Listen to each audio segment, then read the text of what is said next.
noite a todos, sejam todos muito bem-vindos a mais uma aula.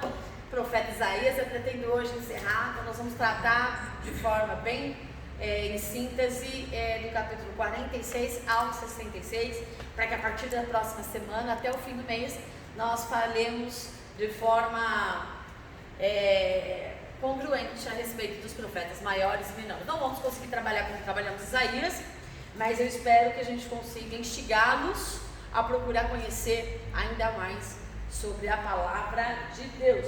Lembrando que se você está sendo abençoado, abençoe vidas, compartilhe e dê seu like. Não estamos atrás de like, Deus sabe o nosso coração, mas o nosso objetivo é que estas aulas alcancem o maior número de pessoas possível. Porque o que nós queremos?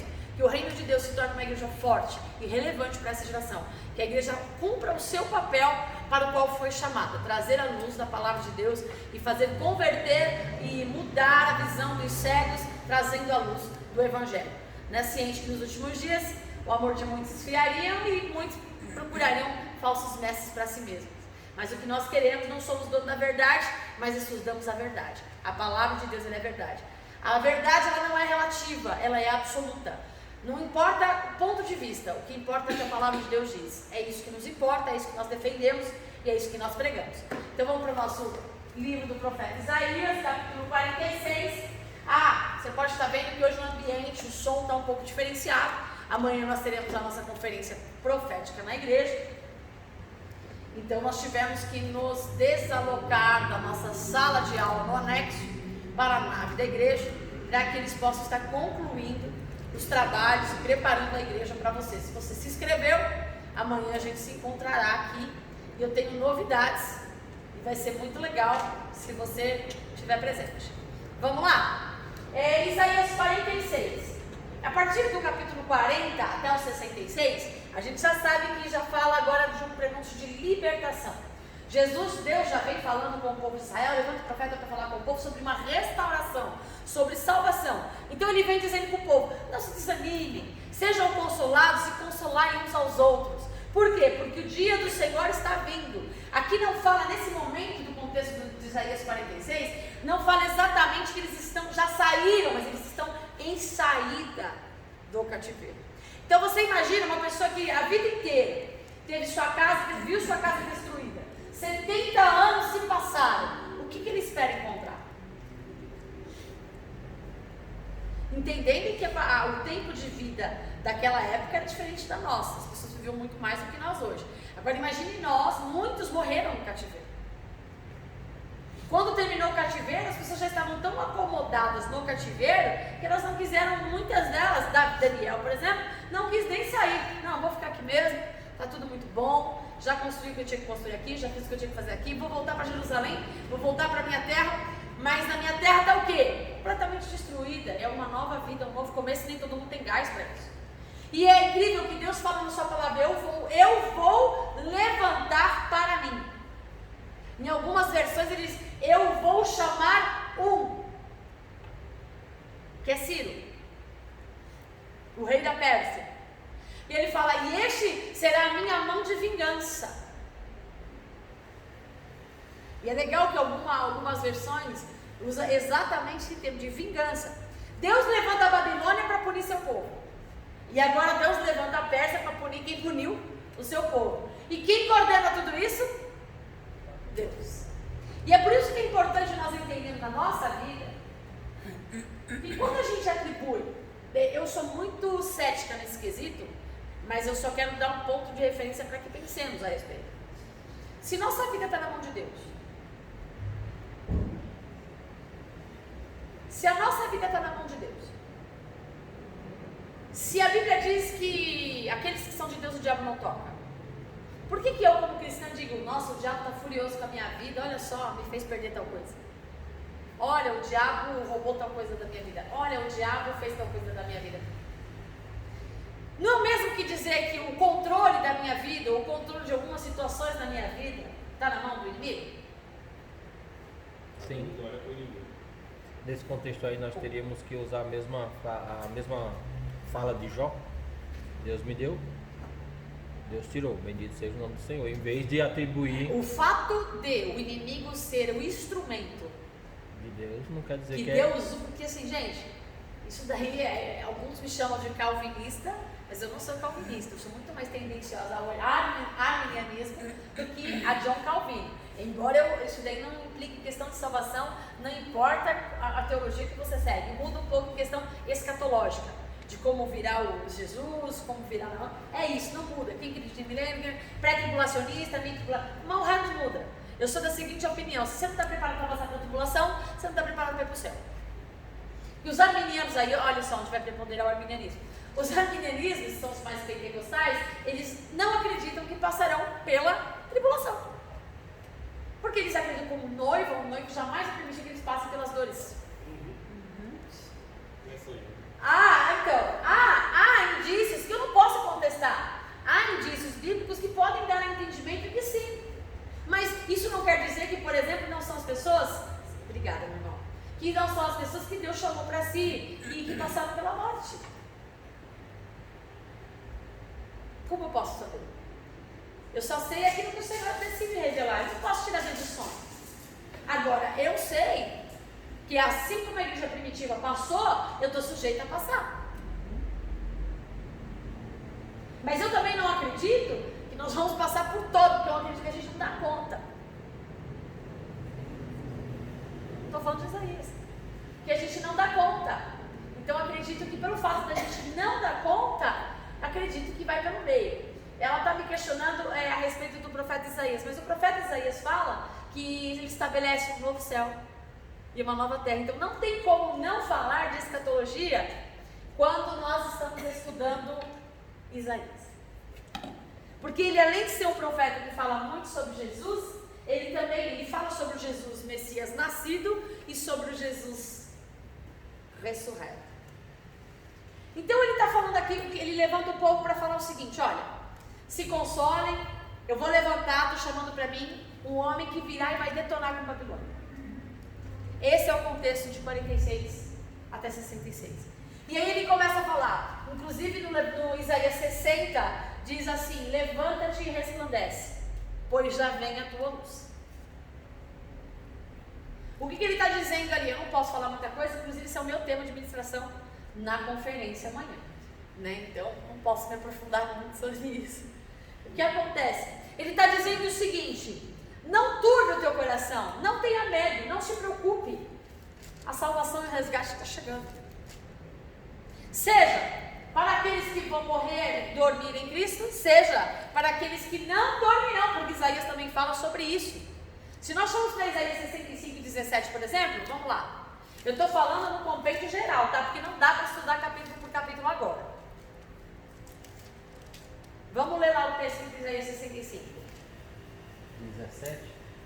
Pode ler um pouquinho antes, não tem problema. Vou ler no 15. E deixareis o vosso nome aos meus eleitos por maldição, e o Senhor Deus vos matará, e a seus servos chamará por outro nome. Assim que aquele que se bendisser na terra, se bendirá no Deus da verdade. E aquele que jurar na terra, jurará pelo Deus da verdade, porque já estão esquecidas as angústias passadas, e estão escondidas dos meus olhos. Porque eis que eu crio novos céus e nova terra, e não haverá mais lembranças das coisas passadas, nem mais se recordarão. Pegou? Algumas pessoas perguntam, olha, aqui você está falando do quê? Não está falando já do resgate literal. Aqui está falando do resgate da humanidade. Se você for olhar dentro do capítulo 46 e o capítulo 66, é uma coisa que vai confrontar diretamente o contexto judaico. Porque você vai ler que tem um momento em que ele fala que os gentios estarão servindo no templo. Mas como assim? Não. Não. Vou contextualizar. Vou contextualizar. Eu já falei um pouquinho da tribulação, mas profeta, olha como o profeta Isaías, por isso que eu dei ênfase a ele é completo. Ele fala do contexto literário, da destruição de Israel, fala do contexto do cativeiro de Judá, fala do período de cativeiro de Judá e fala do retorno do cativeiro para a terra prometida, para a terra que Deus estabeleceu. E isso pode ser um paralelo, não só porque foi literário, porque Deus levantou Ciro e resgatou o povo. Então o que ele narra aqui aconteceu exatamente, ou seja, Deus suscitou para ele um homem que veio, acabou com a Babilônia, se vingou e libertou o povo, resgatou o povo, tirou o povo da escravidão e retornou o povo para a sua terra. Mas esta terra, agora quando a gente leu 65, esta terra que ele está falando que é a terra nova, não se trata de Jerusalém.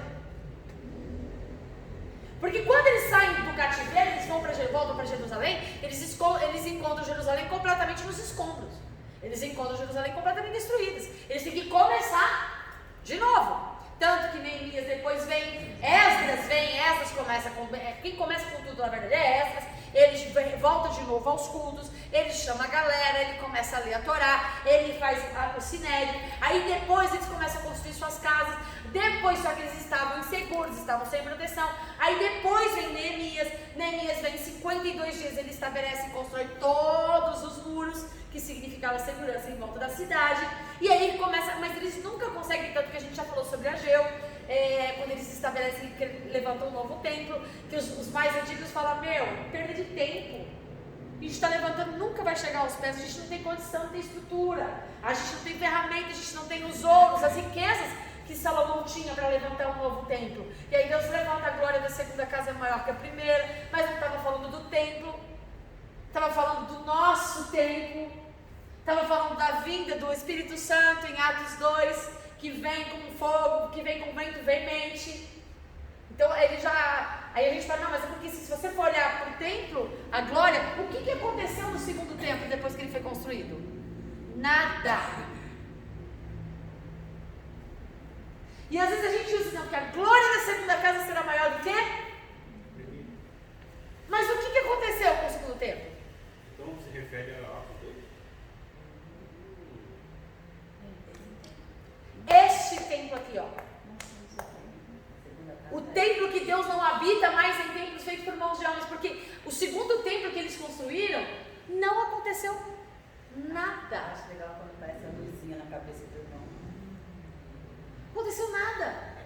Não aconteceu nada. O vislumbre de quando, primeiro, Salomão, quando ele constrói o templo, ele junta durante 24 horas ministradores que adoram e oram durante 24 horas do templo. A Bíblia diz que veio um fogo do céu, uma glória do céu tão poderosa que eles sequer conseguiam ficar de pé. Então, quando os anciãos que viveram isso, vem a destruição, a reconstrução, eles falam, mas a gente nunca vai conseguir isso. De fato, eles não viveram isso. Porque o que o profeta Ageu estava profetizando não se tratava para aquele tempo. O profeta Ageu estava profetizando para um tempo novo, o tempo nosso. O tempo onde o templo não sabe? A glória da segunda casa, a segunda casa não é templo feito por um jovem, Deus não habita mais em templos. Está falando de nós.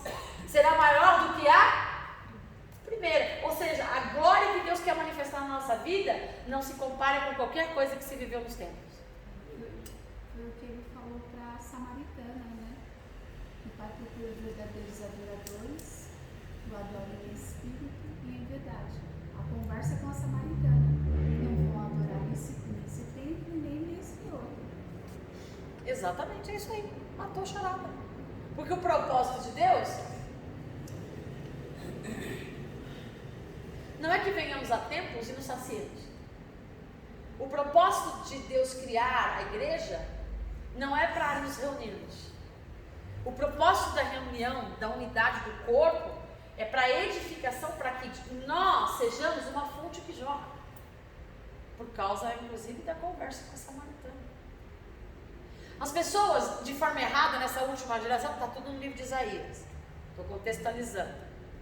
As pessoas, é verdade, está tudo aqui, não dá tempo de eu ler, porque se eu fosse ler tudo, vocês iam ver que tudo que eu estou falando aqui está escrito no livro de Isaías, de 46 a 66. E eu ouvi o dia inteiro, vocês têm noção, Isaías inteiro eu ouvi hoje. Então, para vocês terem uma noção, as pessoas acham, empregaram que a igreja, não, vem para você ser abençoado, não, vem porque, ouçam, vou fazer propaganda, ouçam Nacional Gospel, toda quarta-feira às 10 horas da manhã, porque lá na nossa quarta de metanoia eu arrebento com todos esses textos fora de contextos. As pessoas falam assim, porque é aqui da casa do Senhor que Deus ordena. É isso mesmo que a Bíblia está dizendo? Leia lá, porque hoje não é quarta de metanoia. Mas é um bom tema, já anota aí pra gente falar lá. Não! Deus ordena a bênção só na igreja? Vem para ser curado, vem para ouvir uma palavra. Você não entendeu o propósito da igreja. Deus não chamou a igreja para você ter, Deus chamou a igreja para você ser para os outros.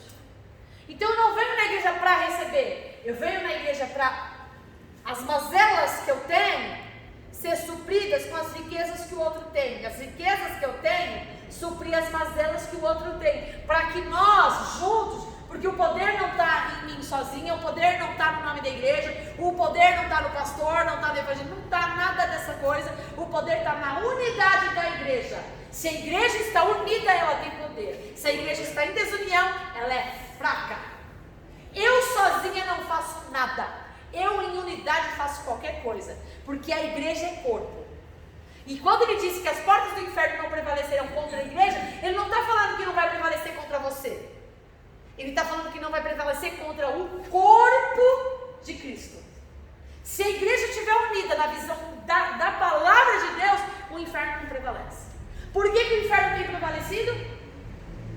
Porque a igreja não é nem igreja, não sabe nem o que é ser igreja, quanto mais corpo.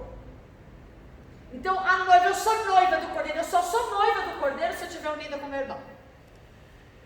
Se eu não estiver unida com o meu irmão, mas em unidade, de fato, eu não sou corpo, eu não sou noiva, eu não sou nada, eu sou um galho fora da videira. Isso, sou um ramo. Galho é uma coisa, sou um ramo fora da videira. Um ramo que é da videira porque está caído. Não produz folha, não produz fruto, não produz nada. Só serve para ser queimado. Então, o que ele está dizendo aqui? Que a gente está falando, ser igreja Jesus fala assim, vou usar o texto da mulher samaritana. Se você beber da água que eu vou te dar, rios de águas vivas fluirão. Ou seja, o que é que Jesus está dizendo que a igreja ainda não entendeu? Tudo que eu preciso jorra de mim, não jorra para mim. Tudo que eu preciso não vem para mim, sai de mim. É isso que eu tenho que entender. Eu tenho que entender quem eu sou, qual é o meu papel como corpo de Cristo. E aí, se eu entendo quem eu sou, peraí, não, eu vim aqui para receber. Não vim aqui, eu vim aqui para dar. Para quem? Para Cristo? Dá para Cristo? Você tem que dar 24 horas para Cristo.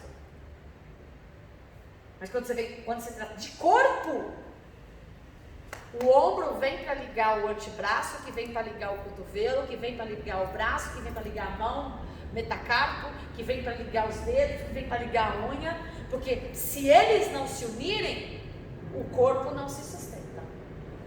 Então, igreja não é para dar para mim. Igreja é para entregar, edificar e se doar. Hã? É dando se recebe. Então, na verdade eu só dou porque eu já recebi. Você vai receber também. Porque se eu não... Aí que tá, Deus é bom porque Ele é galardoador dos seus. Mas eu não dou para receber. Eu dou porque eu já recebi. E é essa chavinha que tem que mudar na nossa vida. Você nunca tem nada para dar se você já não recebeu. Eu só tenho para oferecer se antes eu já tiver recebido. Por que as pessoas muitas vezes não têm nada para dar? Nem a paz.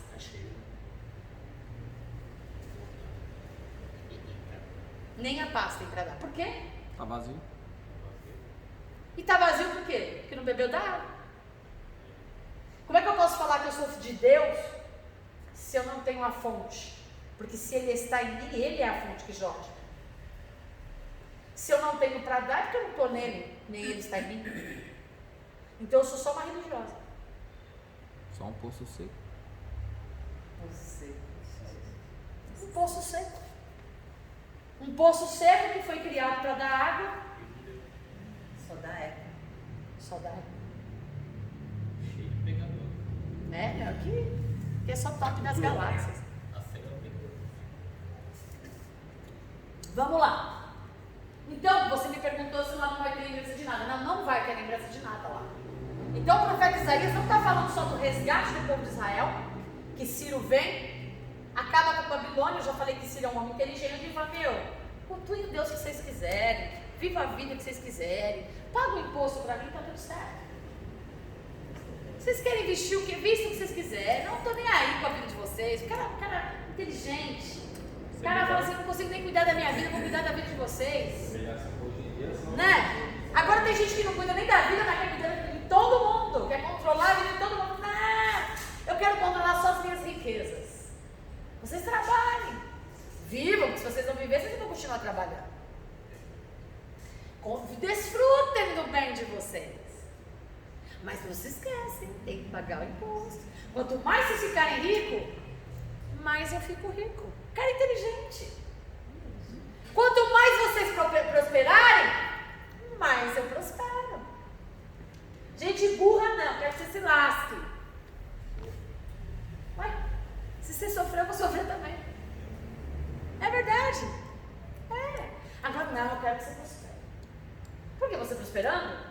Não, eu não quero nem me meter na sua vida. Faz o que você quiser na tua praia, tá ótimo. Só que lembre, você está na minha terra. Você está no meu território. Não tem problema nenhum. Finge que a casa é sua. É diferente dos dias de hoje, gente. A gente paga imposto na nossa própria casa. A gente paga imposto no nosso próprio carro. E ainda acha que é dono, né? E ainda achamos que somos donos de alguma coisa. A gente acha que é dono da vida. Tenta se matar e não consegue para vocês. Esse monte de processo ainda é crime. Porque a sua vida pertence ao Estado. Então se você for tentar se matar, se mate. Morra. Porque senão tu vai viver respondendo processo judicial. Quem é você para tirar a sua própria vida? Para você, meu conceito mudou? Não mudou. Só que Deus está falando o seguinte, aqui nesse contexto: vós sois meu povo. Eu tenho uma terra preparada para vocês, da qual, claro, tudo é nada de vocês e tudo é de vocês. Por quê? Porque vocês são filhos. Filhos não pagam impostos. Filhos assumem a herança. É diferente quando eu tenho um rei e eu sou partícipe do povo onde existe um rei. Eu tenho que pagar tributo para o rei, não é? Eu moro, não importa, ele me sustenta, ele tem o dever de me sustentar, ele tem o dever de me prover, mas eu pago o imposto, eu pago com trabalho, eu pago de alguma forma. Pai não. Pai eu não trabalho para receber, pai eu trabalho para mim. Eu trabalho porque eu sei que é do pai, é meu. Eu não trabalho porque se eu não trabalhar eu não vou comer, se eu não trabalhar eu vou vestir. Não, eu faço porque é do meu pai. Peraí, então é do meu pai, tá, e aí? Meu, se eu não cuidar do patrimônio do meu pai, quem vai cuidar? Então eu não trabalho para receber salário. E o que a igreja tanto? Eu já estou ministrando de amanhã para fazer o quê? O mesmo texto? O que a gente precisa gerar nas pessoas? Consciência. Não serviço. Quem presta serviço é escravo. Quem presta serviço é servo. Filho assume a responsabilidade da consciência de quem ele é. Nessa passagem, citando, eu lembrei do irmão, do filho pródigo lá. Muita gente não se toca muito porque que ele achou tão ruim o pai dar uma festa quando ele volta, né? Aí estava estudando mais a fundo e você com as pessoas mais estudadas do que você falando, fala porque ele achou ruim e muitas das vezes a gente não presta atenção na palavra. É porque o que o pai usou já era dele. Porque se o pai deu metade da herança porque saiu, a outra metade que ficou era de quem? Dele. Quando ele volta, o filho pródigo volta e o pai vai lá e pega um bezerro e mata, ele fala: tá usando o que é meu, peraí, o senhor não já deu a parte dele? Agora o que tem aqui é meu. Aí por isso que o pai dele indaga ele. Mas ele dividiu em partes iguais. Então. Entregou aí, não, mas ele entregou pro filho também. Então o que o pai estava dando era dos dois. Era direito dos dois. Mas ele entendia o conceito, não está errado. O filho se achou desmerecido porque mais uma vez o pai favorece ao que foi e ele que ficou. Nada. Entendeu? Mas isso aí não é diferente dos nossos dias, não. É nada. A questão é que a igreja hoje trata as coisas, trata a igreja. Gente, vou ser muito franca com vocês. Enquanto as pessoas acharem que a igreja é uma empresa, ela não vai fluir para o sobrenatural de Deus. Porque enquanto eu achar que a igreja é uma empresa, eu estou no natural. Deus não se move no natural, Deus trabalha no espiritual. No natural ele se revela, mas ele não trabalha no natural, ele trabalha no espiritual e no natural ele se revela. E aí a gente quer trabalhar no natural e esperar que o espiritual se revela, mas não é assim que funciona. Então assim, para tratar as coisas da igreja no natural tem que ser o quê? O aluguel eu tenho que tratar no natural, as finanças eu tenho que tratar no natural, os pagamentos eu tenho que tratar no natural. Qualquer coisa diferente disso, em quem eu vou investir, o que eu vou investir, o que eu vou fazer, é espiritual, não é natural. Ah, mas eu vou fazer porque primeiro, outro conceito errado. A casa de quê? De Deus. Isso é de Deus, né? Mas tem um monte de dono aí, né? Não, vou falar nosso conceito bíblico. A casa de quê? Do Pai. Por que eu tenho que me preocupar com o seu conforto?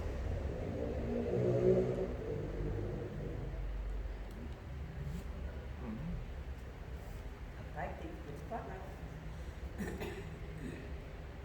Eu não estou falando que o Pai não se preocupa ele não se preocupa, que o Pai não deseja em promover o melhor para nós. Ele deseja. Por quê? Porque ele quer o melhor para todo mundo. Mas por que eu, que sou mordomo, tenho que me preocupar com o seu conforto? Essa deve ser a minha última preocupação. A minha primeira preocupação tem que ser: Pai, o que vai te agradar? Como eu posso investir, não no tempo, nas pessoas, de modo que as pessoas se voltem para o Senhor? E a partir daí, e a partir daí, vou gerar consciência de filho. O que é consciência de filho? Não, vamos pintar essa igreja porque a casa é do meu pai, então vamos deixar ela legal. Não, mas não é para o meu conforto, não. Motivação errada. É porque eu tenho consciência de filho. Vamos arrumar um vestido porque a gente sofre aqui. A gente sofre aqui, graças a Deus agora tem ar-condicionado. Ótimo, mas não é para o teu conforto. Se for para o teu conforto, pensamento errado. Dízimo não é para você. Dízimo é para investir em vidas. A vida que cabe é você, claro. Mas como que eu invisto em você? Favorecendo que você tenha um tempo em comunhão. Favorecendo que você tenha investimento. Por exemplo, a igreja está dando curso teológico gratuito. O que ela está fazendo? Está investindo em vidas. Está investindo no conhecimento, para que você se estruture. Agora, se eu só gastar dinheiro com isso e não investir em vidas, eu não entendi qual é a proposta de igreja. Eu sou mais uma instituição religiosa. E Deus não nos chamou para sermos instituição religiosa. Deus nos chamou para ser igreja. Então ele está falando aqui para o povo o seguinte: eu chamei vocês para serem meu povo. E eu serei o seu Deus. Não tenha medo. E aí ele fala agora de uma nova Jerusalém. Aí é onde ele vem. A ciência diz que, eu até anotei que eu achei interessante, sobre novo.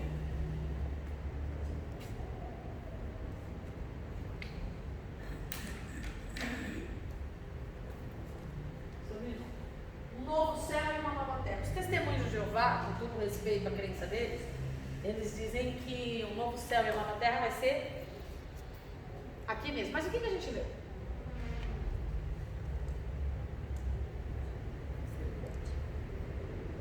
Novo céu e a nova terra. Ela não enxerga. Portanto, Tá tudo bem? crio novo céu e nova terra. Eu vou criar um novo. Céu e nova terra. Ele disse que vai criar a partir deste. Então ele vai criar um novo céu e uma nova terra. Então eu discordo da linha teológica dos testemunhos de Jeová que diz que vai ser aqui. Porque ele acabou de falar que ele vai criar um novo. Não significa que ele não possa usar bases do que existe aqui. Pode. Mas não quer dizer, mas não está dizendo que vai ser essa. Ao contrário, Apocalipse diz que essa terra vai ser o quê? Destruído. Destruída. É novo. Com fogo. Então se ela vai ser destruída, então um novo céu e uma nova terra. Certo? E aí, o núcleo da terra, aqui eu sou péssima desenhista, mas eu tentei fazer ao máximo. O núcleo da terra está aqui, é o centro da terra. Existe uma distância em ambos os celestiais que a ciência diz, e eles chamam de níveis.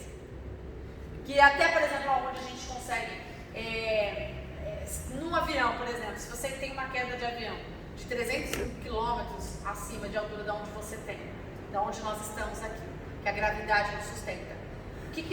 Qual a primeira coisa que as aeromoças falam para você fazer numa queda de avião? Pegar a máscara e colocar. E aí ele ainda diz assim, qual é a nossa tendência? Ele sempre diz, a tendência é você que é pai e você que é mãe, ou tem marido ou tem filho, você vai pegar e vai querer colocar no outro. Não, no tempo que você vai pegar a máscara para colocar no seu filho, você morreu.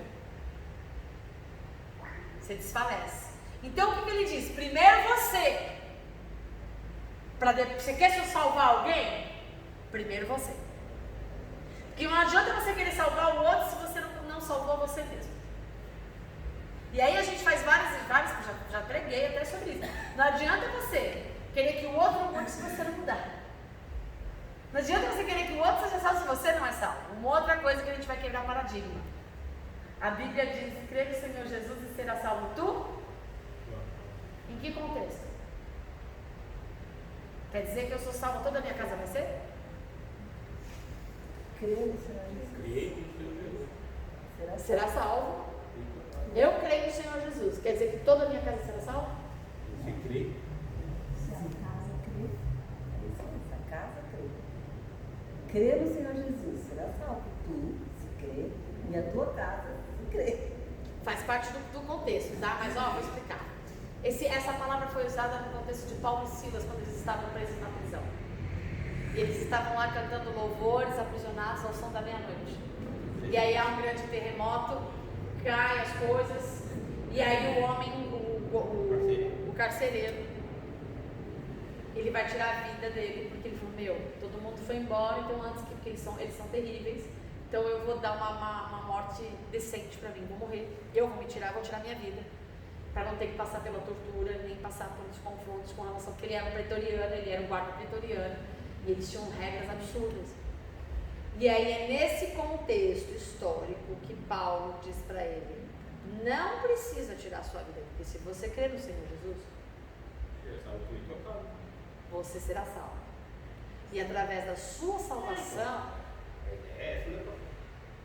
não quer dizer que a tua casa será. Será. Mas se você crer ao ponto de ser a tua vida transformada, a sua transformação pode salvar a sua casa.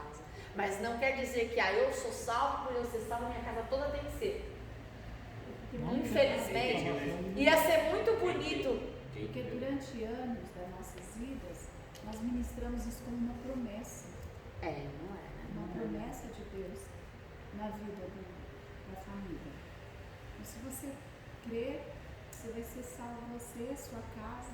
E Deus tem projetos, planos para a sua família. Errado, de forma errada, erroneamente. Sim. Nós damos uma falsa ilusão para as pessoas. Aí sabe o que acontece? Você crê, ministrar para sua família, dar um bom testemunho. Nem assim quer dizer que ela vai ser salva.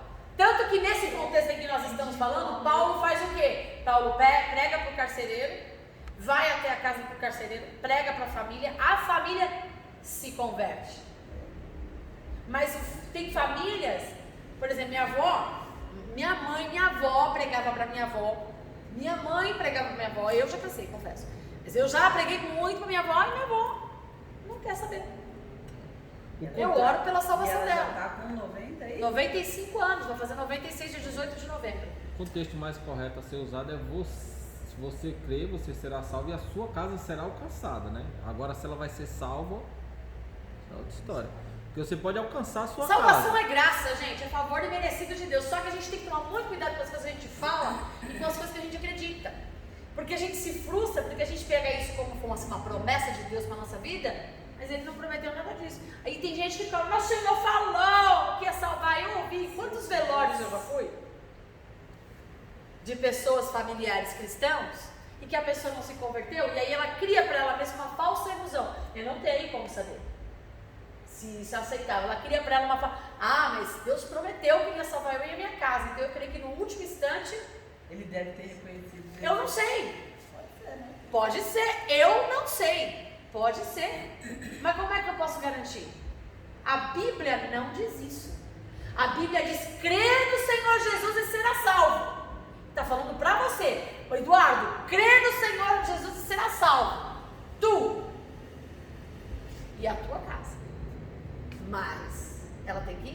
salvação é para todas as famílias? Não. É para quem crê. Se a minha família não crê, não adianta. A salvação é individual, em certo contexto. Por que ela é individual em certo contexto? Eu não posso salvar você. E você pode salvar a mim. Porque durante anos, né, nós sempre ministramos, eu porque também sempre ministrei falando sobre isso. Que Deus é muito inteligente, claro que Deus é inteligente. Mas ele é. Porque ele planta em cada casa sempre um cristão, sempre uma Na pessoa. família, né? Na família, Eu aqui. exato. Família católica total. Isso, e através da sua vida, Deus pode alcançar a sua família. Mas isso faz parte de um plano de salvação. É. Mas não quer dizer, mas não é uma promessa. Mas não é uma promessa. E é isso que a gente tem que entender, que não é uma promessa. Fala que é promessa, né? Porque senão a pessoa fica iludida. Só abrir um parênteses, pastor, não tem muito a ver, mas essa questão aí, que a pastora mesmo falou aí, anos e anos. Tem muita gente que só vive, tem 365 promessas, uma promessa para cada dia do ano na vida, e vive através disso. E a Bíblia fica onde? Bom, na verdade, Fecha parênteses. a pessoa que já disse isso já é uma pessoa ignorante no conhecimento, porque na Bíblia tem mais de 8.000 promessas. Aí, Mas dentre essas promessas tem promessas condicionais e promessas que são absolutas. O pastor ministrou isso aí. sim. Uma aula, lembra? Então, assim, Aula passada. o que eles querem dizer é que existem 360, é místico, né? 365 ou 366, na verdade são 366 vezes. A palavra não temas na Bíblia. Mas a palavra não temas na Bíblia, ela tem, nas 366 vezes do qual ela é citada, existe um contexto diferenciado. Não quer dizer que eu vou viver a minha vida sem precisar temer nada. Bota a mão na boca de um leão. Não temas. Aceitou. Atravessa a rua sem olhar para os dois lados. Não temas. Come veneno de rato. Ah, mas a Bíblia diz que se eu comer algo mortífero, dano nenhum me fará. Em que contexto? Em que contexto? Por que que a igreja, por que que o povo aqui estava raso? Fraco. Nesse contexto de 46 e 66, Deus fala até dos eunucos. Depois vocês leem, fala dos eunucos. Vocês eunucos que estão entristecidos por causa do cativeiro babilônico. Lembra que eu também já falei sobre isso. Alguns foram para palácios e se tornaram eunucos. Então o que acontece? Acham e viveram sob deboche dos outros. Falam, nunca vai poder ter filho, foi castrado, é improdutivo, é infrutível. Deus fala para eles, vocês terão mais filhos do que a fértil. Por quê? Porque a promessa não depende. Aí entra. Porque a palavra de Deus, o cumprimento da promessa não depende de situação favorável. Você acha que pode, você acha que tem, mas Deus pega aquele que não tem, aquele que não pode, para viver aquilo que você achou que era para você e não era para você, é para ele. E você tá lá a vida inteira fazendo com que aquilo fique favorável para acontecer uma coisa, nunca vai acontecer. É porque as pessoas acham. Ai, isso também faz parte da administração amanhã, mas é que eu tô cheia, não tem como fugir. As pessoas acham que você vai ver, amanhã consegue. Ih, Jesus, você vai ouvir 2 vezes. Você vai ter novidade amanhã. Espero que você fique feliz comigo. As pessoas acham que a vida cristã é como um rio. O rio, ela tem nascente. Você pode mudar o curso do rio. Ela deságua no mar. Ela deságua para tudo, para o infinito. Só que o caminho, você sabe onde ela nasce, e você pode mudar o percurso, você vai aterrando. Você consegue mudar o percurso do rio. Ele vai chegar no destino dele, ok? Mas você vai mudar, você tem condição de mudar o percurso do rio. Esse é aquele que não nasce do Espírito, mas nasce somente da água.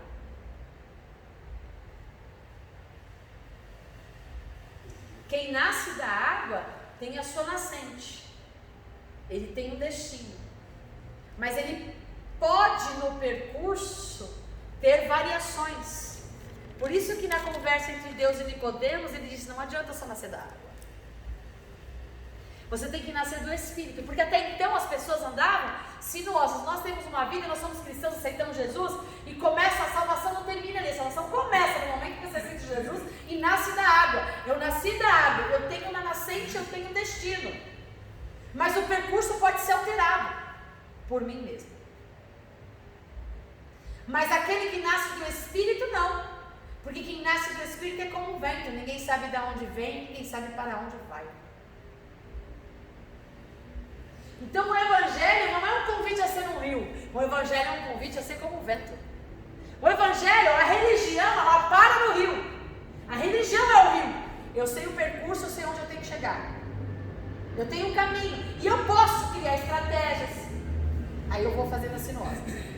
Eu posso criar um monte de coisa no meio do caminho para chegar no destino que eu quero chegar. Vento. Aquele que é nascido do Espírito, cara, eu não sei para onde Deus vai me levar. Eu não mando, eu não coordeno, eu não dou o meu caminho, eu não direciono a minha vida.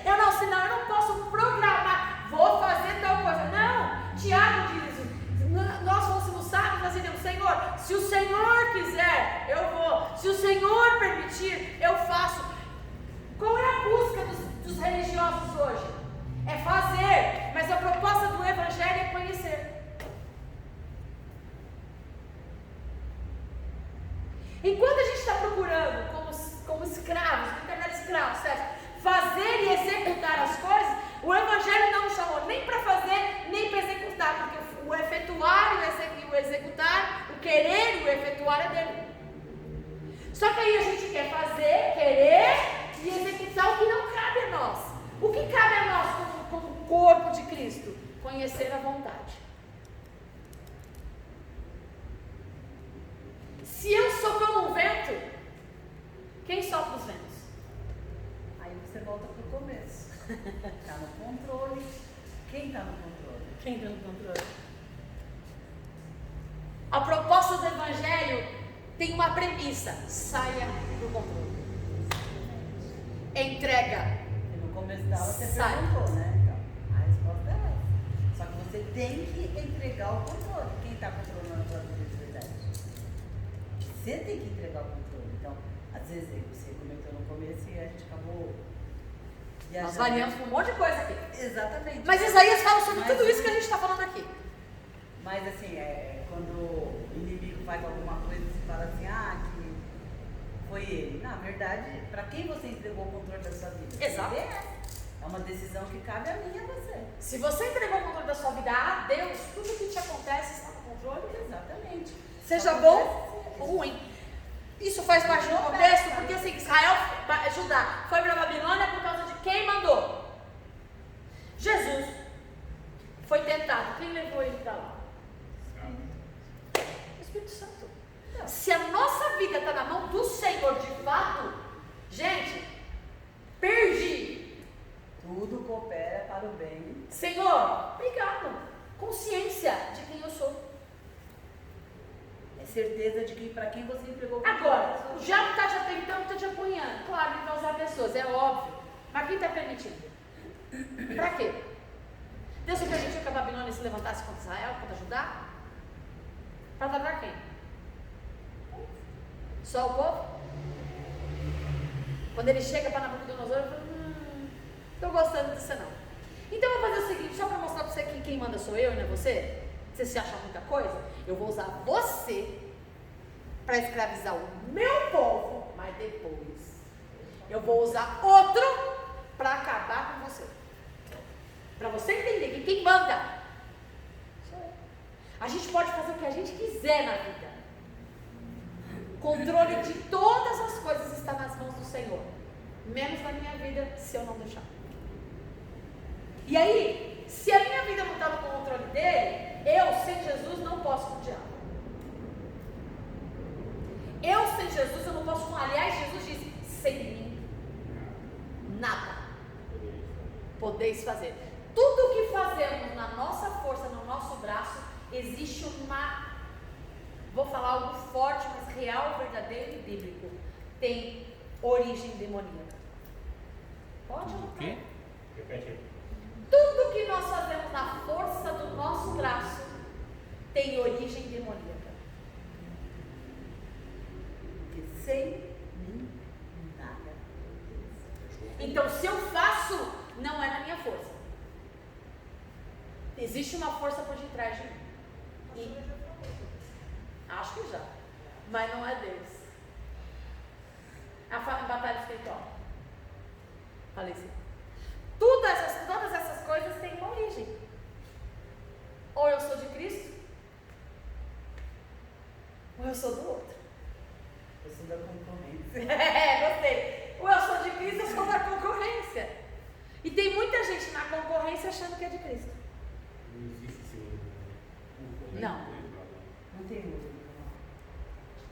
outro. Aí já vem a passagem. Eu fazia terrorismo. Por quem tu fez, irmão? Antigamente. Tem Se dois for morto, fazia na festa. Um te leva ao céu, o outro pro inferno. Não existe um se meio for termo. morto, Deus vomita. Mas é verdade, é uma escolha.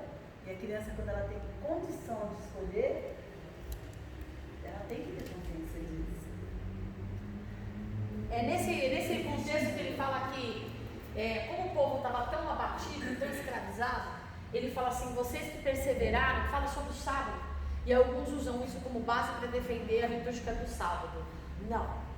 Cristo deve ser adorado todos os dias. Mas ele é a primícia dos mortos. E o primeiro dia é domingo. Então, se fôssemos entrar nessa questão religiosa, farisaica, o dia do Senhor é todos os dias. Ponto. Todos os dias do Senhor. Mas por que nós cristãos separamos o domingo? Por causa da primícia. Primeiro dia da semana qual é? Domingo. Jesus é o quê? Primeiro de muitos. Então, por causa dele ser o primeiro, nós dedicamos a ele o primeiro. Mas para o Senhor é o primeiro de tudo. Então, o mínimo que fazemos é separar o primeiro para ele. Então, aqui nesse contexto de 46 a 66, ele fala dos eunucos, ele fala do povo que está abatido, ele fala do povo que prevaricou, ele fala do povo que ofereceu sacrifício de filhos a Maloque, ele fala daqueles que idolatraram a outros deuses, ele fala que haverá castigo, que mesmo na libertação a punição virá, não fica nada impune diante dos olhos do Senhor. Aquele que se arrepende e muda e deixa, alcança a misericórdia, mas o fato de alcançar a misericórdia não te livra da consequência. Então Deus está falando aqui, eu permiti tudo isso para que vocês se convertessem. Muitos se converteram, mas muitos permaneceram no pecado e foram buscar desculpas em outras coisas, em outros deuses, em idolatria, em pagão. E ainda Deus levanta o profeta para debochar. Vocês foram lá orar para eles? Olhos que não enxergam, ouvidos que não ouvem, feitos de madeira, feitos de barro. Ele pergunta, o que eles podem fazer por vocês? O que vocês ficam perdendo tempo buscando eles? Enquanto eu estou aqui falando, dando a chance de vocês me buscarem, e em vez de vocês me buscarem, vocês vão buscar qualquer coisa idólatra lá fora. Aí a gente olha, nossa, esse povo é terrível, né? Só que enquanto eles adoravam outros deuses, nós também adoramos. E o maior Deus da nossa vida somos nós mesmos. Tudo que ocupa o lugar de Deus na nossa vida, meu desejo, minha vontade, meu querer, meu efetuar, meu braço, meu sonho, meu plano, tudo que é meu ocupa um lugar que não é meu. Ocupa um lugar que na verdade deveria ser dele. Vamos entender uma coisa? Virar a chavinha? Deus nos chama para a liberdade. Dentro do contexto. Deus está falando para o povo, ó, levanta-te agora. Lá, já de 60 para 63. Levanta-te. O que é? Se posiciona. Por quê? Porque está chegando a sua libertação, chegou o tempo. Agora vamos trazer porque isso é messiânico. Isso fala do Apocalipse. Um novo céu e uma nova terra. É importante eu falar, por causa da hora eu já vou falar, se não der tempo de se aprofundar, pelo menos eu já expliquei. Centro da Terra. O centro da Terra, o núcleo da Terra, a gente já sabe que ele está sendo corrompido, que ele está entrando numa questão de decadência. O tempo está sendo abreviado. Tudo que a Bíblia diz que aconteceria já está acontecendo. Aliás, 99,9% das profecias bíblicas já aconteceram. Há uma questão teológica arminiana, calvina, que vem muito batendo de frente. Jesus vai ser visto por todos, Jesus não vai ser visto por todos. Jesus virá nas nuvens ou Jesus virá, como que vai ser a volta do Messias? Porque tem pessoas que não acreditam nisso. A gente vai discutir escatologia. Mas é importante eu entender. O núcleo da Terra está aqui. Existe o céu, a primeira dimensão celeste, que é onde faz a divisão, chamada de troposfera. Existe a segunda chamada de estratosfera. Gente, são quilômetros de distância de uma para outra. mesosfera, termosfera, exosfera. Isso até onde a ciência chegou. A gente consegue ver isso? Imagina aqui. 5 céus. 5 céus encontrados, 5 dimensões encontradas. Paulo foi até onde? Isso que eu estava pensando. Eu imaginei. Alguns dizem que tem 7.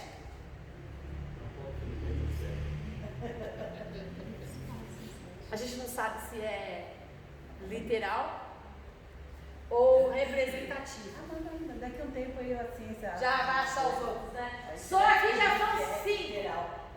E aonde está esse novo céu e essa nova terra? Vamos entender uma coisa. Deus criou todas as coisas aonde? No Filho. Tudo, não estou falando que ele criou tudo pela palavra. Ele disse pela palavra, mas ele criou tudo aonde? Tudo nele, por ele, para ele. No. Tudo está inserido no Filho. Que filho. Hã? Que filho. Tudo está, Deus Pai criou todas as coisas no Filho. Por isso que ele diz, para onde iremos nós, ou para quem iremos nós? Se só tu tens palavra de vida eterna. Nós não vamos para um lugar, Para ele. nós vamos para Ele. Ele é o lugar do nosso destino, porque Ele é a nossa origem. Pai criou pela palavra, na palavra, todas as coisas. Como que é a bênção apostólica? Gente, essa semana eu estava pensando sobre isso, preparando as coisas da conferência, orando. Isso veio assim, a pastora Sandra que se lascou essa semana, porque tadinho. A gente estava falando com ela no WhatsApp fica no computador, né?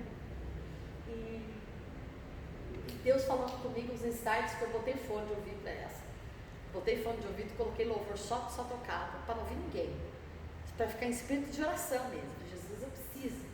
E aí eu botei os fones e falei, gente, ó, tô em outro mundo, hein? E a Tamar trabalha comigo, ela já sabe, eu nem falo pra ela. Já sabe.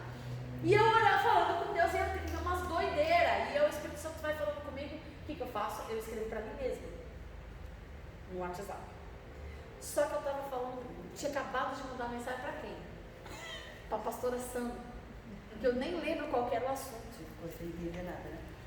Mas não foi, pastora? Eu mandei, e a gente estava falando sobre, acho que a gente estava falando sobre louvor, alguma coisa sobre louvor, sobre louvor da conferência, não sei o quê, alguma coisa sobre louvor. Só que aí eu estava trabalhando, mas aí espírito de oração, e aí começou a vir, o Espírito Santo começou e meu, eu escrevi não sei quanto eu escrevi para ela. Aí ela fez aquela carinha assim. Eu falei, foi para você. Eu falei, desculpa, eu tô ficando doida. Diz que depois eu peguei e copiei tudo, né, para mim mesmo. Por que eu tô falando pra gente entender como que é a bênção apostólica, pastora Sandra? O amor de Deus, Que o amor de Deus, Pai. Graça, peraí, o amor. O amor de Deus Pai. A graça é o favor do Filho. nosso Senhor e Salvador Jesus Cristo, e as doces consolações desse Consolações, mas tem outra versão. Espírito Santo. E a comunhão.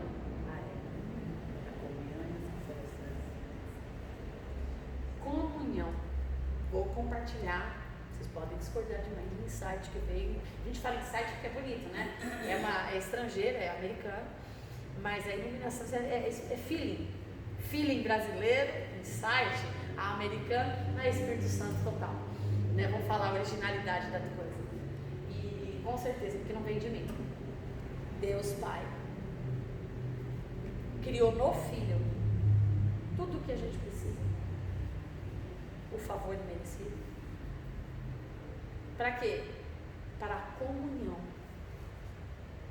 com o Espírito Santo. Porque Ele é um Deus família. Deus criou no Filho uma casa para com o Espírito Santo viver em comunhão e unidade conosco. entendendo? O pai construiu uma casa no filho.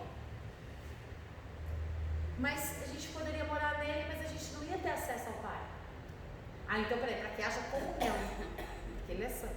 Vou colocar o Espírito Santo. A comunhão com o Espírito Santo. Por isso que ele fala assim, a dança da Trindade, né? Pericorese, que a gente chama na teologia. O Deus no Filho, como Jesus fala assim como eu sou um com meu Pai, vós também sereis um comigo. Então, a gente só tem comunhão com o Pai através do Filho. E a gente só tem acesso ao Filho por causa do Espírito Santo. Então, o Pai criou todas as coisas no Filho,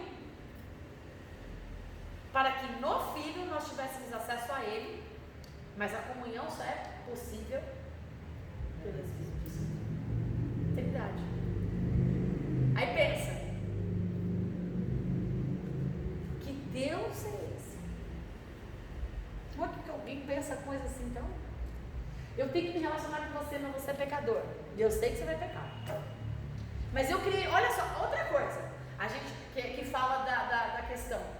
A gente busca as coisas para suprir uma necessidade. Quem Deus criou primeiro, o homem ou todas as coisas para suprir o homem? Primeiro Deus prepara tudo para depois te colocar lá. Prepara o ambiente. Então primeiro Deus prepara o trabalho, depois Ele coloca você lá. Primeiro Deus prepara a esposa, depois Ele coloca você para casar com ela.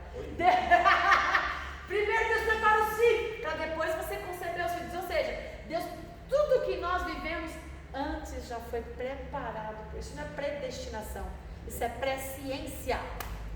Criado. Desde amanhã, Já foi criado. né? Hã? Já foi criado para nós. Tudo. Ele poderia ter criado um homem na hora. Não. Primeiro eu vou criar tudo que é sustentável para que o homem se mantenha vivo. Tudo. Ou seja, o que o homem tinha que fazer? Nada. Só administrar como filho aquilo que era do pai.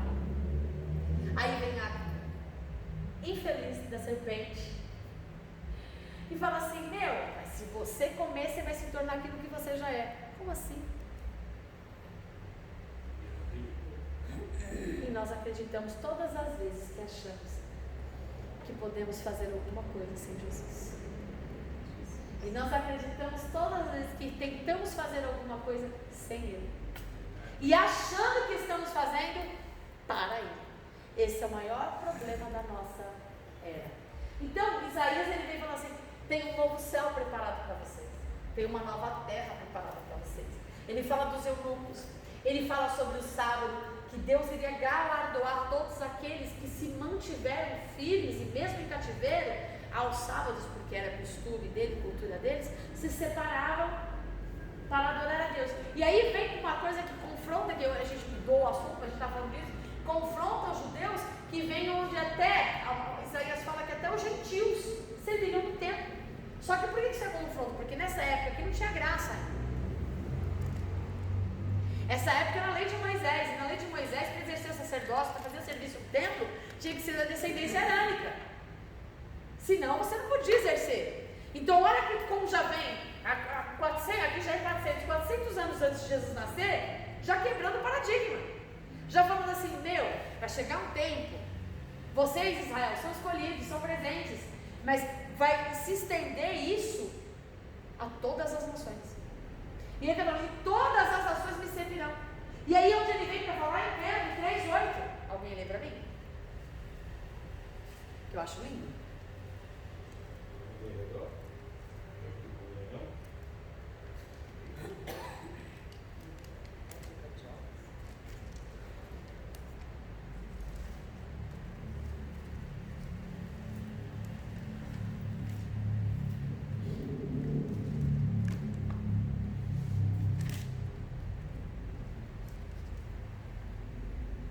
E finalmente sede todos de um mesmo sentimento, compassivos, amando os irmãos, entranhavelmente misericordiosos e afáveis. Não era bem esse, não, Não é mas não? isso aí tem tudo que eu já falei. Acho que deve estar no nome desse, né? Mas é isso. É 1 Pedro 3:8. É outra versão? Não, porque isso aí fala o que eu acabei de falar sobre o amor de Deus Pai, ou a comunhão E com qual é o Espírito essa? Santo, Espírito Santo. O que eu estava querendo falar, e eu vou falar, é sobre essa questão do. Respondendo até a pergunta do irmão. Deste novo céu e nova terra, que eu acredito que será uma nova criação, baseado em todos os textos e contextos bíblicos. E nós, 65, Isaías 65, você lê? Eu não sei, acho que é capítulo 20, versículo 22 ou 23, que fala a respeito das crianças e dos velhos. Eu ouvi tanto hoje, porque no trabalho não falei, né? Eu ouço. 65. Ué.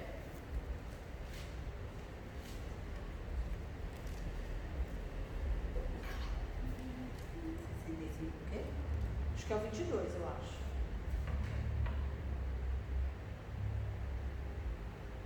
Não edificarão para que outros habitem. Essa? Não plantarão para que outros comam. Que os dias do meu povo serão como os dias da árvore. E os meus eleitos gozarão das obras das suas mãos até a velhice. 23. Não trabalharão debalde, nem terão Em vão. Debalde significa em vão. nem terão filhos para perturbação, porque são a semente dos benditos do Senhor, e os seus descendentes com eles. E será que, antes que clamem, eu responderei, estando eles ainda falando, eu os ouvirei. O lobo e o cordeiro se apacentarão juntos, e o leão comerá palha como o boi, e o pó será a comida da serpente. Só um minutinho, lê o 20. Eu já achei aqui, é o 20. Não haverá mais criança de poucos dias, nem velho que não cumpra os seus dias, porque o jovem morrerá de 100 anos, mas o pecador de 100 anos será amaldiçoado. E edificarão casas e as habitarão, plantarão vinhas e comerão o seu fruto. Vocês estão entendendo? Olha só, ele está falando do momento para ele, 5 minutos ainda, e de um momento poético, um momento apocalíptico, certo? Olha só o que ele está falando. Ele está falando que as coisas velhas não vão se lembrar mais. Ou seja, nesse novo céu e nessa nova terra, se você lembra de quem ficou, você vai chorar. Você vai se entristecer. Então, quando você estiver nesse novo céu e nova terra, você não vai se lembrar de quem não estiver lá. De quem está lá, você vai se lembrar e você vai reconhecer. Mas quem não estiver lá, você não vai se lembrar. Por quê? Porque Deus vai tirar de você, Ele vai enxugar todas as suas lágrimas. Deus vai tirar de você todo aquilo que te causa dor. Um novo corpo glorificado. Uma questão. Segunda questão, quem ficar vai se lembrar absolutamente de tudo. Vai, como vai, né? E de todos. Principalmente das oportunidades que teve de estar lá. E Deus faz questão de que, não é nem Deus, o diabo, o inimigo das nossas almas, vai fazer questão de te lembrar. Porque ele sim quer causar dor. Ele quer causar dor. A função dele. Eu não sei se vocês prestaram atenção, mas é uma coisa que me conflita bastante, que fala sobre que não terá velhos nem crianças. De poucos dias. E acabando de perguntar isso para a senhora. Então a criança já vai ser grande? Não haverá mais nela. A Thaís me fez essa pergunta esses dias. Você vai ficar velho, né? É. Vamos entender esse conceito. Lembra que eu expliquei que a Bíblia ela tem um conceito que ela tem, a Isaías ele tem uma escrita que é asmática, então ela vai variando, né? Ele fala sobre um assunto, de repente ele corta, depois ele vai para outra. E lembra que eu expliquei para vocês também sobre dupla profecia. O que está querendo dizer aqui? Aqui, de forma literal, ele está dizendo para aquele povo que estava se lamentando porque sofreu pra caramba no exílio, já estava de idade, ele está dizendo que o seu trabalho não é vão. Tem galardão para você. Mas ele não está querendo dizer que vai ficar rico. Ele está falando de um novo céu e de uma nova terra. Você pode ver que todo o contexto ele fala, alegrem-se. Todo o contexto ele fala, um novo céu. Logo em seguida ele fala, vou preparar um novo céu, uma nova terra. E aí o que ele está querendo dizer com tudo isso? Ele está dizendo o seguinte: nós teremos um corpo glorificado. Esse corpo corruptível não existirá mais. Num corpo glorificado, os anjos têm idade. Então não haverá nem velho nem criança. Todos nós teremos um corpo. Ele fala que os jovens morrerão 100 anos. Dupla profecia. Aqui não está falando de idade, está falando de vitalidade. Está falando, não importa a sua idade. Porque lembra um pouquinho antes, Isaías, acho que é 43, ele fala que correrão, subirão como asas, como águias, correrão, não se cansarão, caminharão e não se fadigarão, porque o Senhor renova as suas. Ele está falando disso. Esse contexto pós-exílio, eles estão voltando para Jerusalém, tem que recomeçar, estou cansado, estou velho, sofrendo, vou ter que trabalhar. Fica tranquilo, eu renovo as suas forças. Ele está falando de vitalidade. Esse é o contexto literal, mas tem um contexto escatológico. No contexto escatológico, se eu ficar para o arrebatamento, por paz, que eu acredito, que eu vou ficar por paz, Jesus não me levar antes. Se eu ficar por paz, eu vou estar pelo apelo lá, porque Deus não dá o dia nem a hora, mas Ele disse que nos daria os sinais. Para quê? Porque, sabe essa coisa que o quarto de metanoia está detonando, né? Um monte de misticismo. Haverá um, será tirado, outro será colocado, né? Que ninguém que vem como um ladrão. Só vem como um ladrão? Para quem não está esperando. Para quem não está esperando. Se você, eu estou esperando Jesus, eu estou. Então se eu estou esperando Jesus, para mim não vem como ladrão.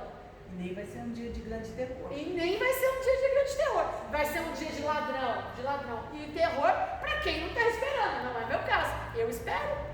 Então se eu espero, vivo minha vida como se ele fosse voltar amanhã, ou como se ele fosse voltar hoje, então não é como um ladrão. E nem será dia de terror, será dia de festa. Então, quando ele fala isso, ele está falando para mim. Ele está falando para os outros. Será grande dia de terror, um será tirado, o outro será vai ficar. Eu estou nem aí para Porque ficar. são licenças que falam, né? Eu sou péssima para pregar. Eu acho que o livro, acho que o livro de Paulo também fala. Do quê? Mas Jesus é que fala mais. De Mateus 24. Do quê? Será um grande dia. Será um grande, Mateus 24. Será um grande dia de terror para aqueles que não esperam como ladrão. Será que é como ladrão? Ninguém espera na vida. Não é o nosso caso que a gente espera. O Espírito e a noiva, olha só, e a noiva, não sou eu. O Espírito e a noiva dizem, porque a gente anela, a gente anseia por isso. Então o que acontece? O que ele está falando aqui? Se a gente está esperando, e se a gente vai, se nós vamos para lá, e se, por exemplo, eu estou falando do arpado, vou ficar, eu vou estar em média com 80, 85 anos, de 80 a 90 anos. Se seguir a vitalidade da minha família, que minha avó vai fazer 96 e tem mais saúde que eu, se bobear, eu vou ficar por paz. Se eu ficar por paz, aqui nessa terra, nesse corpo corruptível, eu estou cansada, estou esgotada, mal vou andar, não vou ter equilíbrio, não vou ter muita força. Eu vejo que eu não minha avó. Ela não tem muito equilíbrio, não tem muita força. A bicha tem espírito jovem. Como que eu vou viver a eternidade assim? Eu vou ter um corpo glorificado. Não vou ter cansaço mais. Vou ter vitalidade. Então a minha estrutura não será mais natural, que tem como consequência a morte. Será uma estrutura espiritual. E essa estrutura espiritual é vitalícia, é vitalidade. Então é disso que está falando. Se você vai ter 95, 90 e tantos, você vai estar com... É como se eu tivesse com 30 anos, 40 anos. 90 e tantos, mas... A minha idade, eu sou eterna, a minha idade vai fazer a menor diferença. Mas aí a aparência vai estar... Um novo corpo. Um corpo glorificado. Então, o corpo glorificado, essas ruas, para mim, vai sair. Então, não quer dizer que eu vou mudar, senão eu não vou te reconhecer. Por que Jesus, quando ressuscitou, ele não mudou? Ele foi reconhecido e as marcas estavam lá. Porque Jesus, quando ele ressuscita dentre os mortos, ele faz a menção de como nós seremos o primeiro entre muitos. Jesus volta no corpo glorificado, mas ele volta como humano no corpo glorificado. Mas quando ele entra, Não, mas não é lá. Ele depois, né? Depois ele pela voz, né? pela voz. Depois de um rolê. Porque estavam tristes e cegos. Na verdade, foi uma cegueira Espiritual. Foi que o corpo veio diferente, né? Não. E eles mesmos Só que assim, o corpo glorificado é um corpo totalmente tomado na sua estrutura de vitalidade. Eu creio assim. Então Jesus não vai vir mais jovem nem mais velho, mas ele vai vir com toda a força. Mas era Jesus. Tanto que quando ele senta, ele fala, mas aquele homem do barco, os discípulos, aquele homem que estava na praia parece com o mestre. Aí Pedro tira a roupa, se joga no mar, né? Então assim, corpo glorificado, como vai ser essa glória eu não sei, eu sei que é incorruptível. Só que se nós vamos nos reconhecer, então não vai ter tanta diferença. Eu creio que vai ser vitalidade, que é o que ele fala, que nós teremos vitalidade. Então existe um pastor que eu gosto muito, o pastor Lamartine Pozzella, em que ele defende a tese que a média de idade das pessoas na eternidade será de 28 a 35 anos. No auge. O auge da nossa criação. Achei que era de 50. Se nós formos olhar para em questão de vitalidade, não de maturidade, porque se você for ver embora Deus tenha chamado pessoas jovens, os ministérios não começaram na juventude. Na juventude começaram os tratamentos, os processos. Então a gente vai encerrando por aqui. E na próxima aula a gente começa um novo profeta. Espero que vocês tenham aprendido bastante com Isaías. Ele fala muito sobre escatologia. 53 fala sobre a ovelha, faz menção de Jesus sendo levado ao madeiro. 54 fala sobre a firma bem esses destaques lá, que o povo estava cativeiro, mas ele estava dizendo assim, gente, assim como a areia do mar, eu fiz uma promessa. Vocês vão se multiplicar, vocês vão crescer, vocês vão ser grandes. Então não deixe esse período de cativeiro fazer com que se apague as promessas que Deus fez sobre a sua vida. Então é disso que se trata, de 40 é promessa. Promessa de quê? Restauração e de resgate. Deus abençoe a vida de vocês e até a próxima aula.